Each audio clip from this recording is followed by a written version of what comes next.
right, perfect. Look like it's half past. It's great to see some familiar faces here in the chat.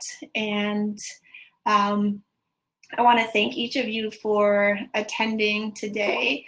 And I know that there's going to be a lot of people that will be catching the replay as well. So welcome to all of you. And if you've ever felt like there just weren't enough hours in the day, or you didn't have the time for everything that you wanted to get done, you're in the right place. And I think this will be a good investment of your time.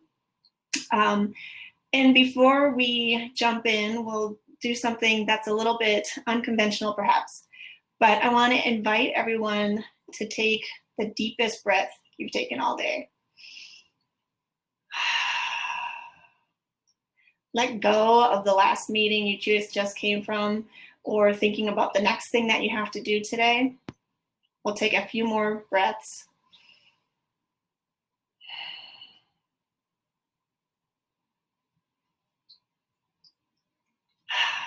I don't know about you, but I feel a little calmer already. That's what we call a micro practice, kind of a short meditative practice. That's called a moment to arrive. So let's get started. Let me make sure that I'm sharing with you here. Set that up.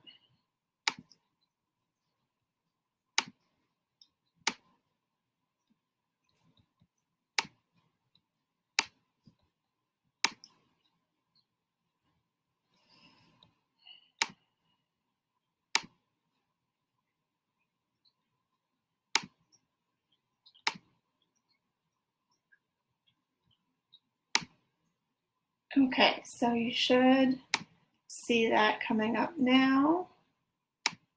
And I'm going to go into presentation mode, which means for the moment, I won't be able to see your chat and feedback. But let's dive in.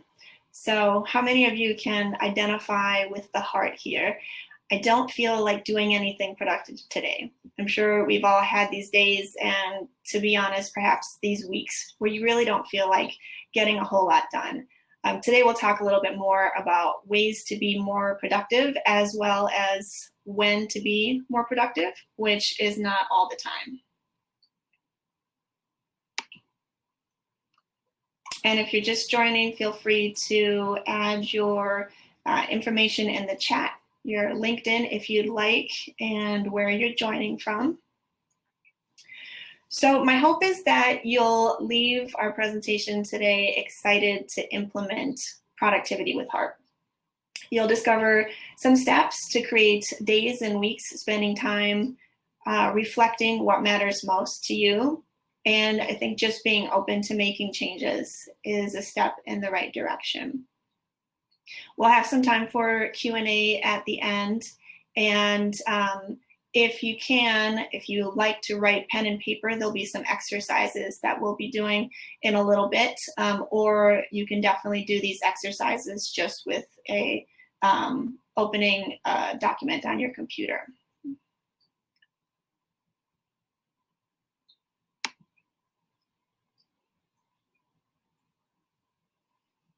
And I just want to check in that everybody can see and hear okay. Not seeing the slides. Okay, let's try that again.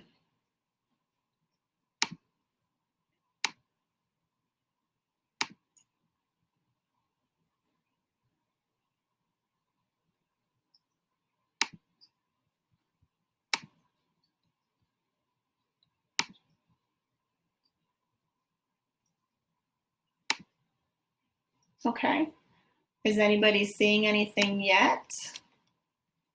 Looks like when I try to share the slides, it's still showing the function as not. I wonder if I am actually being shown as the moderator here. Let's see, do we have a volunteer that can chime in and help me troubleshoot that?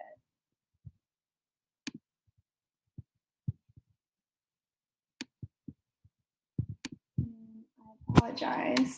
I'll give it another shot here.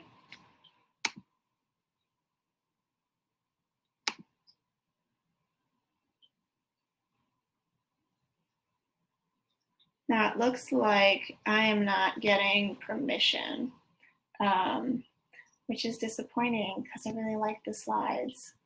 Let's see if there's something else here. Anybody have any troubleshooting ideas? There's a couple dozen of us here, so maybe another panelist. When I click, it says that I can share. And then when I click to share, nothing happens. Yeah, it is a bummer that we can't see the chat at the same time. But it sounds like nobody was able to see the slides before, right? Was anybody able to see any slides? No, okay.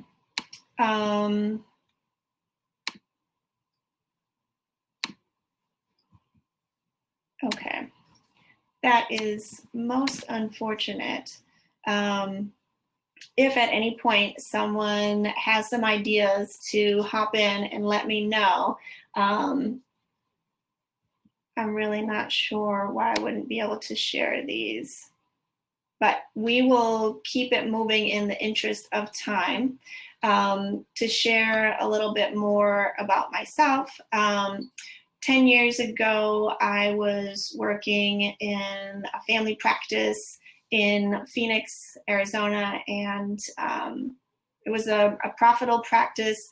I felt like I was making it, feeling pretty successful in my career, but my home life was less than ideal. I was separated from my husband recently, and I had just found out that my father had been diagnosed with terminal cancer. So I took my 3-year-old daughter and decided to leave Phoenix and move back to Minnesota to be closer to my family. Unfortunately, it's not easy to start a new practice from the ground up. And if you've ever transitioned careers or places where you're living, there are a lot of challenges. And in my case, it was just not being able to practice to the same scope that I could in Arizona. So there was times that I felt like my entire training had been kind of a waste of time. It was very humbling if you've ever gone through something like this. Fortunately, I was able to be there with my father in his last year of life and help him find a naturopathic oncologist who improved his quality of life. And soon after he passed, I was able to join a new wellness company. Prior to that, I was just piecing things together as an adjunct professor and doing medical interpretation. And joining the corporate wellness company, I started coaching people that have chronic medical conditions like asthma and diabetes. And it was great to get back to using some of my medical skills. And at the same time, I started to build my own medical practice, mostly with an emphasis on diet and lifestyle. And it looks like a couple of people in the chat have reached out to see if we can get some help with the slides. So thank you for that. I guess the plus side is I can see the chat now since I'm not presenting slides. So as I really aim to juggle my responsibilities of working, growing my own business, it was definitely a challenge to meet all my responsibilities and stay focused and present for my young daughter. And I was finding that people that I was coaching and clients, they were having some similar issues. I think it's not a surprise that work-life balance can be really difficult to achieve, especially when we have so many different passions. And so I want to say that research is me search. So I really did everything I could to devour all things related to time management and improving habits and just being more focused and productive. So books and articles and podcasts, whatever I could get my hands on. And by applying these techniques with my clients and definitely a lot of trial and error in my own life, I was able to find some ways to create progress, feel like I was achieving more balance in my life, but it is always a work in progress. But I speak from experience when I say the effort is definitely worthwhile. I think as entrepreneurs, we hold ourselves to really high standards, and we may push ourselves more than others. But if you were to ask yourself if you're really happy, I hope on many levels you are, but oftentimes there are different things that can impact our level of happiness that are actually more within our control than we may have thought. There was a 2014 study where respondents were asked the question, all things considered, are you satisfied with your life? And what could you be doing in the next year so that a year from now you could say you're as satisfied or even more satisfied? And there were two types of responses. There were those that had more inner focused goals. They wanted to lose weight and get fit or earn more money. And there were others that stated goals with more social strategies, including helping others or spending time with loved ones. The problem is that it's not always easy to find time for everything that matters. And a lot of us are not even sure where our time goes. If I were to ask you exactly how many hours you spent working in the past week, that might be hard to identify unless you're tracking hours for billable purposes.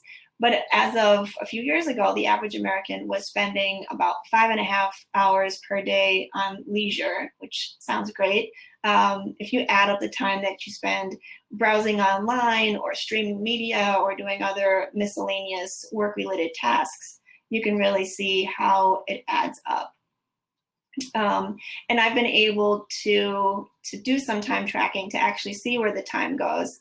But the other thing that's different now in the time of COVID is where working from home used to be a perk or a benefit to running your own business or even sometimes working for others. We have the opportunity to work remotely, and being at home was an opportunity to get more focused work done with fewer distractions.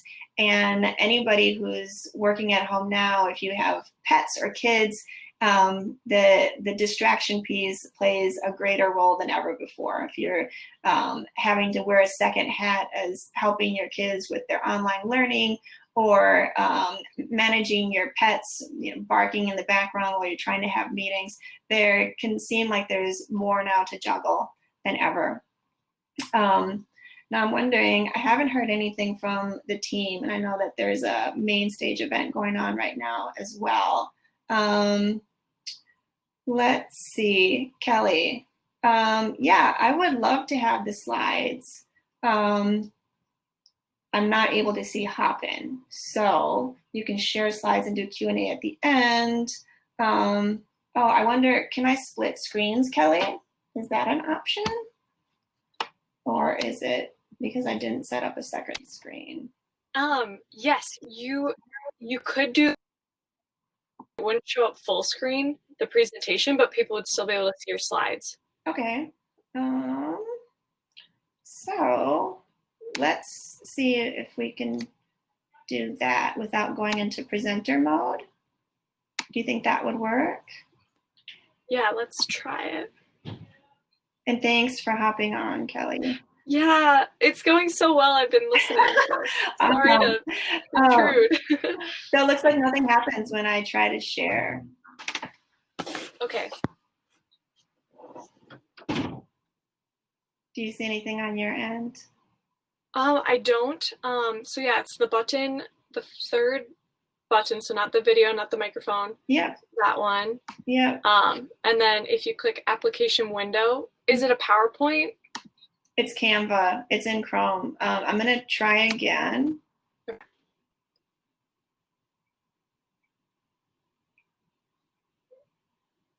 I guess I needed to have a second screen in order to share the slides. Could that be the issue?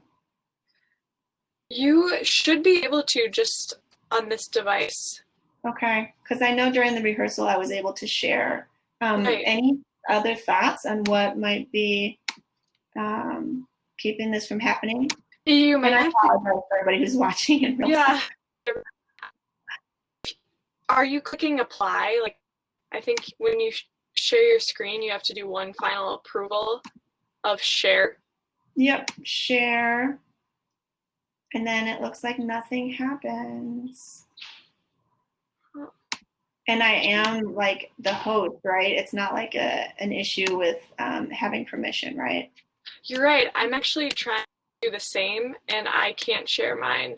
So it must just be I'll try to change something on the back end, but Okay. not be possible. I'm so sorry. No worries. All right. Okay. Have a That's great session. okay. You all can look at my face instead of seeing my beautiful slides. So I appreciate everybody's patience. So what I really wanted to show you, and one of the disappointments with the slides is my actual time tracking from a year ago in August. So August 2019, and from my own reference, I'll pull this up so I can share a little bit about what I'm talking about. Basically, looking at tracking my time 24/7 for a week. And I would do this at weeks at a time because honestly, whether it's losing weight or making more money or how we're spending our time, the things that we really want to improve on, we need to track, we need to measure. And so this week in August 2019, I spent about 22 hours on my coaching business, 33 hours at my corporate business, 5 hours driving, which I don't do anymore, 19 hours with my daughter. And honestly, some of this was also driving in the car, but we listened to an audiobook to make things a little bit more enriching.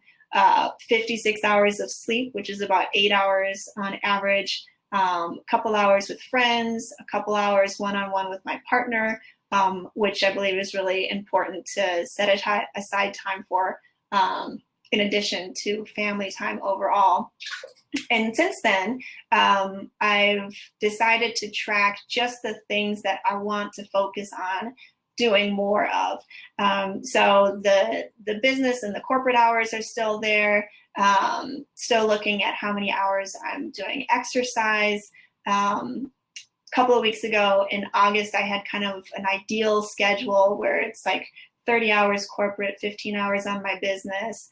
And then 5 or 6 hours with my family as a group, with my daughter one-on-one, and with my partner, in addition to the exercise time and what I call relax time, which is really usually about 10 minutes or so of morning meditation and some bedtime reading.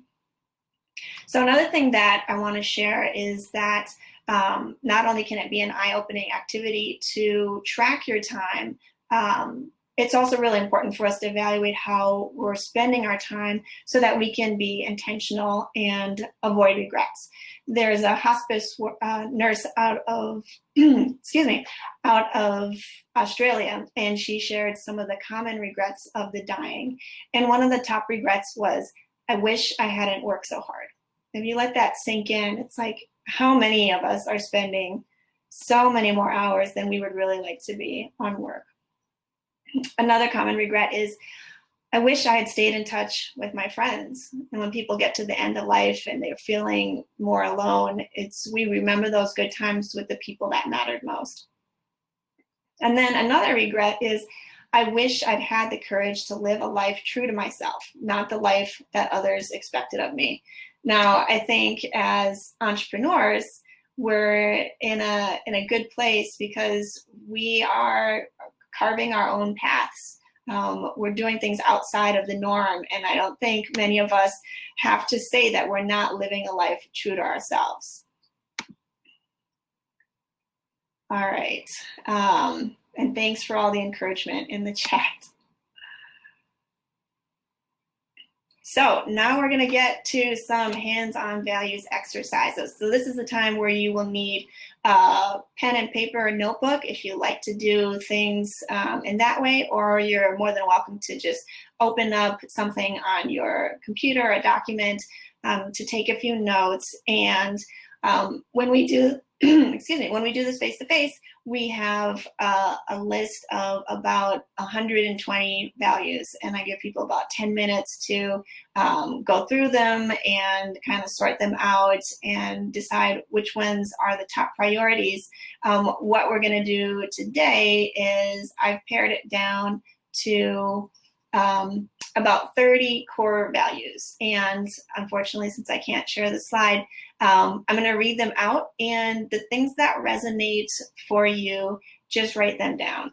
And you might find that a lot of them are resonating, and that's fine. Write down what you're hearing and what you want to have more of, and then you can always go back and circle, star, highlight, because we want to pare these down to 5.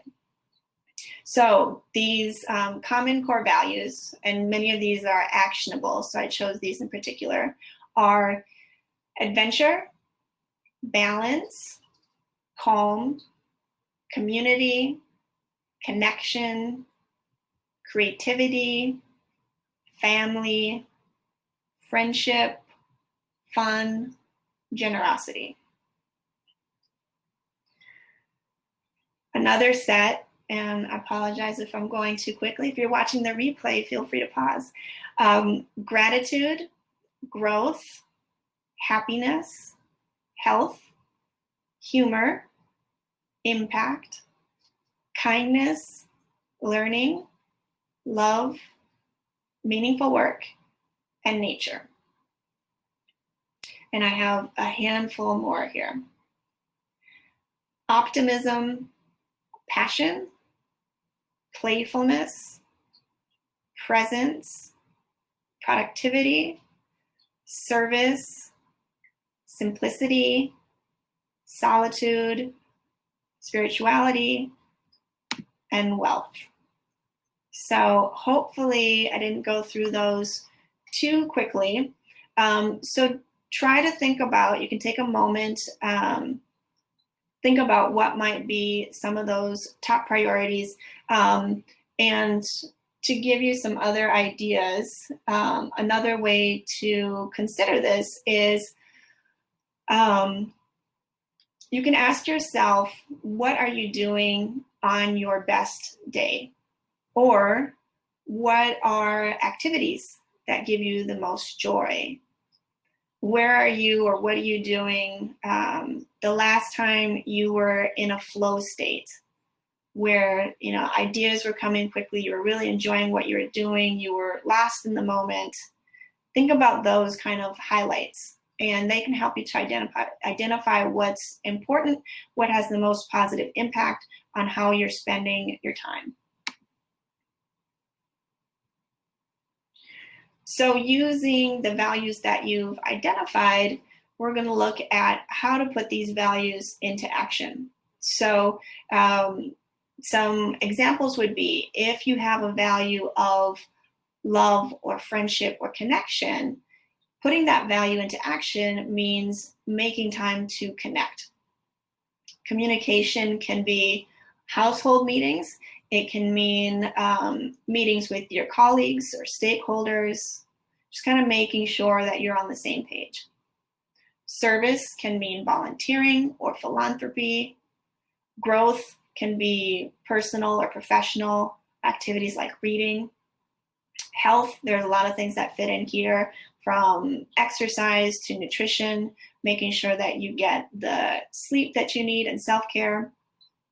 Happiness, thinking about activities that bring joy to your life. And spirituality could be meditation, an individual practice, or a community or faith-based practice.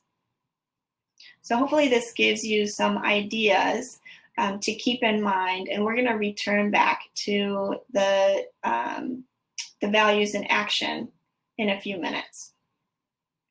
But thinking about productivity with heart, it's important to think about some basic principles. And these are priorities, intention, flexibility, and boundaries. And we'll drill down a little bit more into that.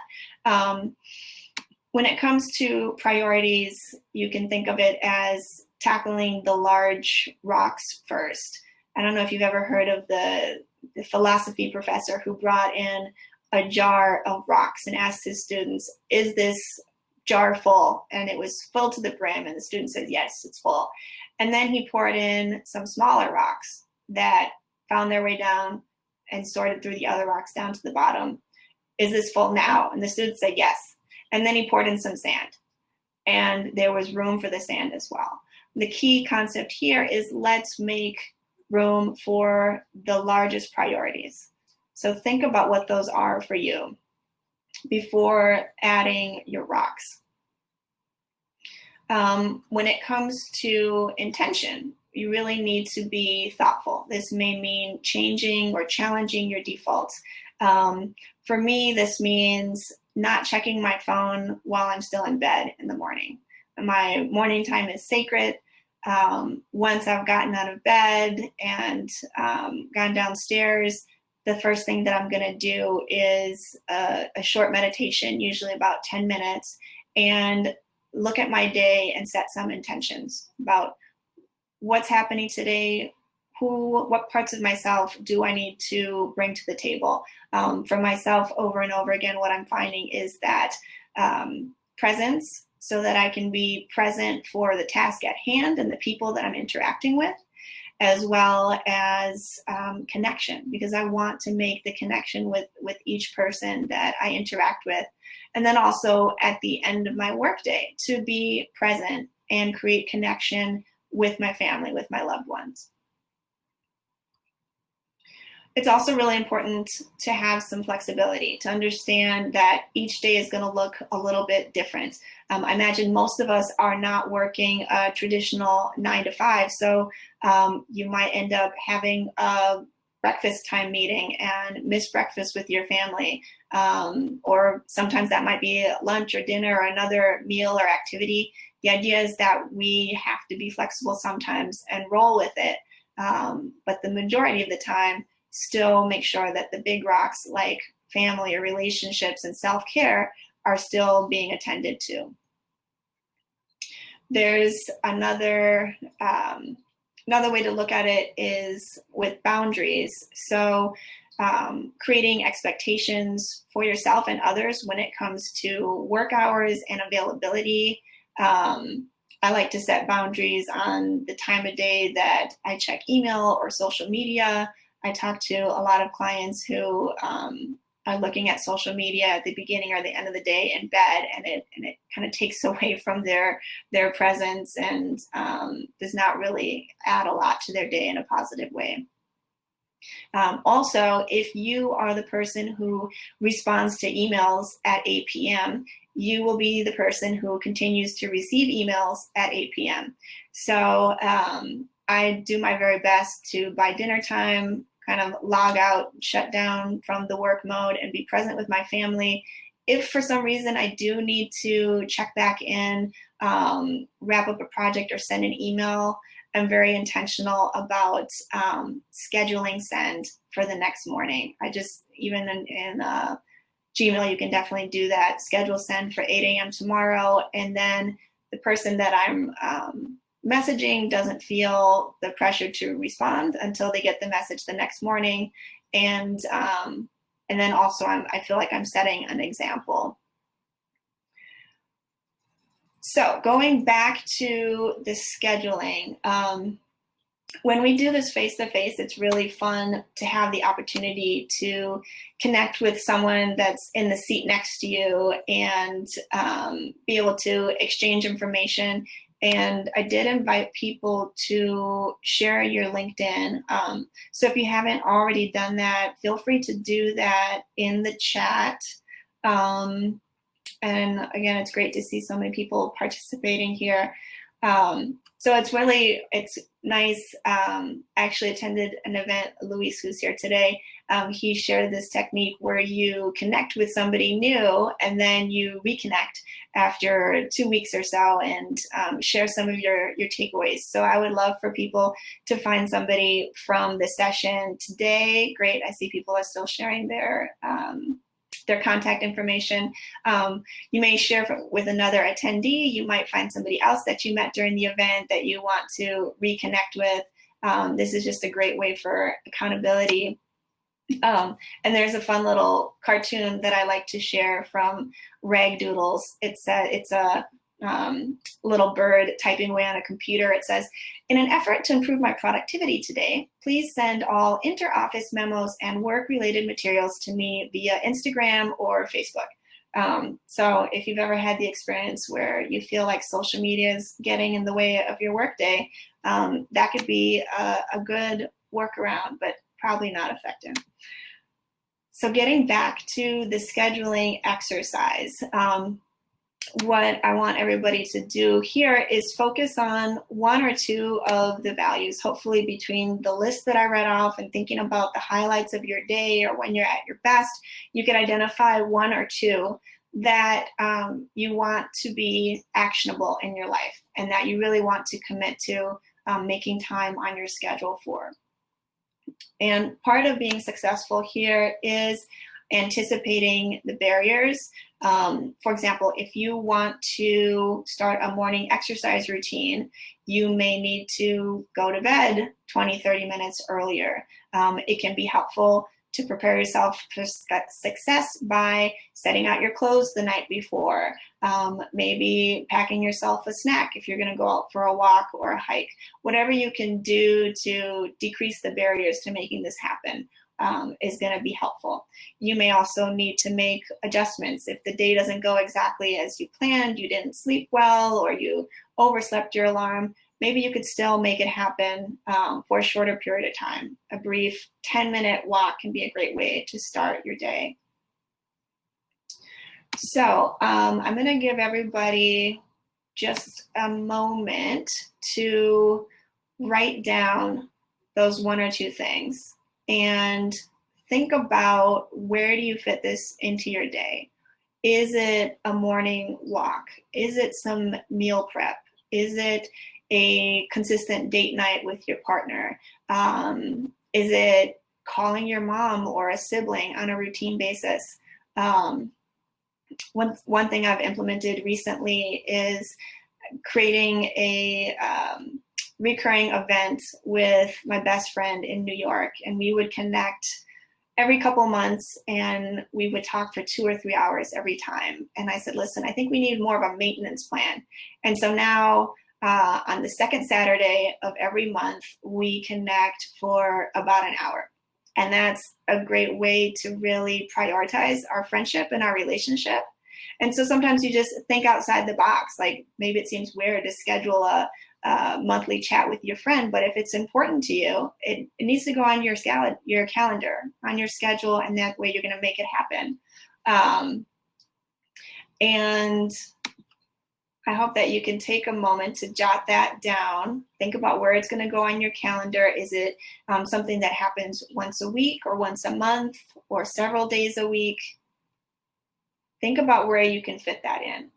And some people will do a full time blocking of their schedule, where they're putting in focus time in the morning, carving out time for a lunch break, time that people won't be scheduling over, making sure that there's time in their day for transitions. There's a lot of ways that you can manage your schedule so that it works for you and so that you can work smarter. Again, hopefully you've found some people that you want to connect with, and you've copied their links so that you can connect with them. And if you haven't checked out the feature in Hopin, there's also that live networking where you can do like a 5-minute speed dating kind of session to get to know people. We're going to move on to technology, which can be a great master, but a poor servant. I think a lot of us, the more we use technology, the less time we actually feel like we have. So some of the things that I've found super helpful in managing my time, of course, I'm using an online schedule, and tracking my time also helps me to be more productive because I feel like I'm logging in for my work day or this work project, and it really helps me to stay focused. Another little thing that I like to use, this is called a time timer. And it shows you a countdown. So that's about how much time we have left. About 10 minutes before our session ends. And that's just a nice visual. One of the benefits of that is that it keeps me from checking my phone to see what time it is or how much time I have left, because that can be a whole rabbit hole of distraction. If you're familiar with the Pomodoro method, I think that's a great way to track your time and work on specific tasks. I modify that a little bit, and I'll talk a little bit more about that. So I kind of think of it maybe sometimes the 3 Ps: a Pomodoro, a Pocket app, and project management. And when it comes to Pocket, this is just a cool app that you can have on your phone, or it's also an extension that you can use. So if I find myself distracted and I see a news article that I want to use or I want to read, rather than reading it in the moment, I just add it to my Pocket. And then maybe when I take a break, I can read the article or have the article read to me, which is super convenient. And then for project management, like, since I'm not working with a team, I didn't think that project management was that important, but using things like Asana is a great way to, get ready for your next pitch or event, and create your timelines and mark off your projects met. So hopefully that is helpful. And Dante shared in the chat, please use the networking on Hopin. It's been great. Okay. Oh no, he hasn't had anybody join him yet. Okay, Dante. Well, you and I are already connected, but definitely that's a good way for people to connect between sessions. Since we're not together in person, it's just like a virtual lobby where we can meet. All right, so wrapping up here, another way I like to think about productivity with heart is to get clear. And CLEAR is an acronym. The C is for clarity about the task at hand. If you're not clear about what you should be doing, then you can't really label something a distraction. L is for listen to what you need, your preference. Some people are natural early birds and some people are night owls.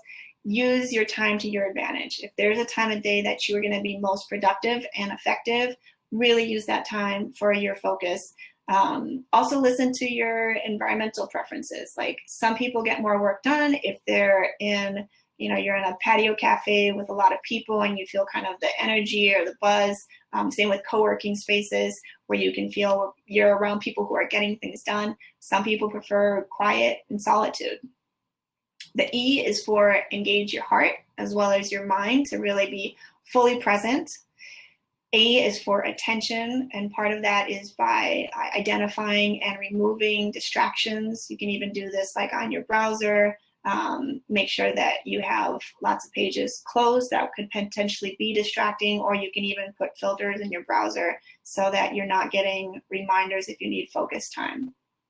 And R is for rest, breaks after 50 minutes. So that's a modified Pomodoro. Instead of 25 minutes of work and 5 minutes of break, 50 minutes of work and 10 minutes of break is what has worked for me. And a recent study of people that track their time found that around 50 minutes is a good time for a break and to improve productivity. We definitely need those breaks. So again, CLEAR is clarity, listen, engage, attention, and rest. The other part of rest, of course, is sleep. And then I like this quote from Oprah. She says, wellness to me means all things in balance. And balance doesn't mean all things are equal or at peace at all times. And I think that's definitely the case with our own businesses. Sometimes there's going to be that season of sacrifice, but the idea is that most of the time, 80–90% of the time, we're really doing what we can to spend our time where it matters most. Another thing to keep in mind is what's called Pearson's law. When performance is measured, performance improves. And when performance is measured and reported back, the rate of improvement accelerates. And so that has to do with accountability. I definitely want people to connect with somebody, even if it's not from Twin Cities Startup Week.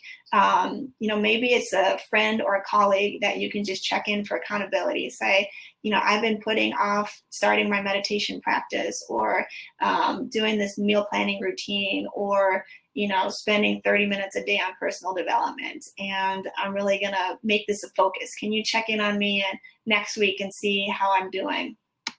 And then that pretty much wraps it up for our slides. I want to thank Beta and Twin Cities Startup Week for having me. I want to leave you with the reminder that how we spend our days is how we spend our lives. And we have about 4 or 5 minutes for questions if people want to put those in the chat. If you want to share again your LinkedIn, I encourage you to do that. It looks like people are sharing in the chat. It looks like my LinkedIn doesn't work for some reason. Try that again. Any questions in the last couple of minutes? If you want to share anything that you're wanting to implement, this is your chance. If you want to get some on-the-spot coaching. Another great source of accountability is I'm launching an online course that starts next month, and it's called Productivity Through Presence, the Mindful Advantage to Work and Life. And so it's using mindfulness to improve productivity as well as focus and connection. Nancy said, would you be willing to share the video recording of your presentation? Oh, the slides, yeah. So my understanding is that Twin Cities Startup Week will create a digital library that I believe will be on YouTube. So everybody will have access to a digital presentation, and I am happy to share slides with anybody who would like to email me or send me a message. And I'm putting my email in the chat right now. It's Tamara at Optima Results Coaching.com. And you should be able to get my information from the bio in the sessions as well. I would love to get feedback from everybody. I know that not being able to have slides is not ideal. It may be a bigger disappointment for me than it was for you. But I would love to share my slides with you. I'm happy to do that. Can share any of the exercises if you're interested in resources, books, podcasts, articles. I'm a total nerd about all things productivity, and also integrating some of the mindfulness there, like the moment to arrive practice that we did today. So I'll stick around for a few more minutes, see if anybody else has any questions. I'm excited that it looks like we had some great attendance today and some great activity in the chat, and happy to answer questions offline as well. If people want to connect with me after the event, I might be able to hop into the lobby and maybe we can find each other on the speed networking. Thank you all for everybody who attended. I'm looking forward to hearing from all of you, and I guess you have a couple more minutes back in your day. Thank you.